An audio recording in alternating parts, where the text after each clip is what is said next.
All right, hey everybody, this is part two. So, our second book that we're reading this unit is called Animal Behavior, Animal Defenses, and it's by Christina Wildston.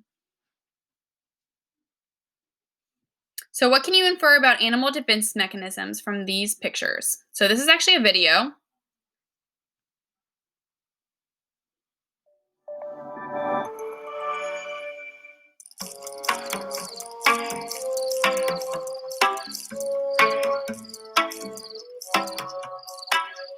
As evening falls, hidden creatures awaken. Can you see them? There's one, and another, and here's one too, all heading out for a late night bite to eat.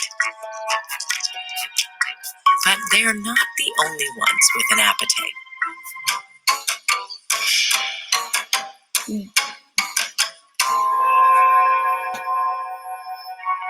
This walking stick looks delicate, feeble even. But survival is about much more than strength. After all, this species has traveled far from its original home in India. Their first line of defense is their incredible camouflage.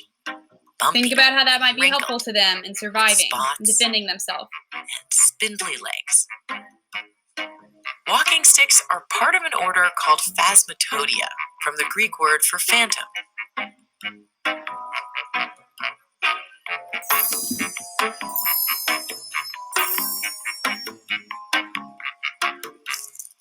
When resting, they stay absolutely still.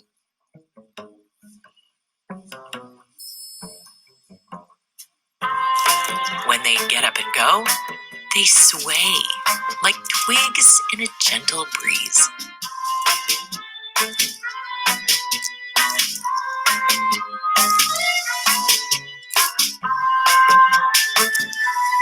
They tiptoe along on tiny hooked feet, perfectly adapted to a life in the leaves. But sometimes even the best disguise can't save you, especially if you're a young nymph.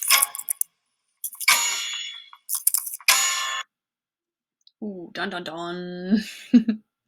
Sorry to leave you on a cliffhanger, but we will get to that in our books.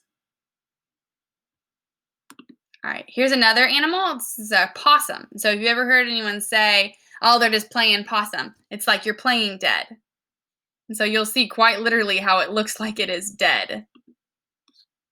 Think about how this helps this animal if a predator were coming up on In it. case you ever wondered what a possum playing dead looks like, they'll just kind of open their mouth and lay there.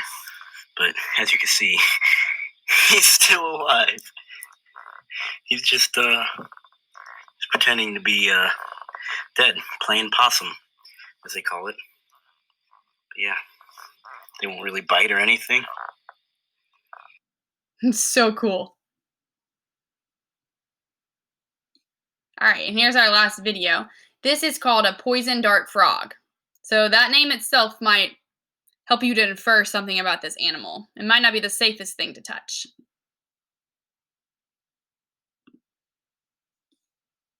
Look at how adorable that little amphibian is.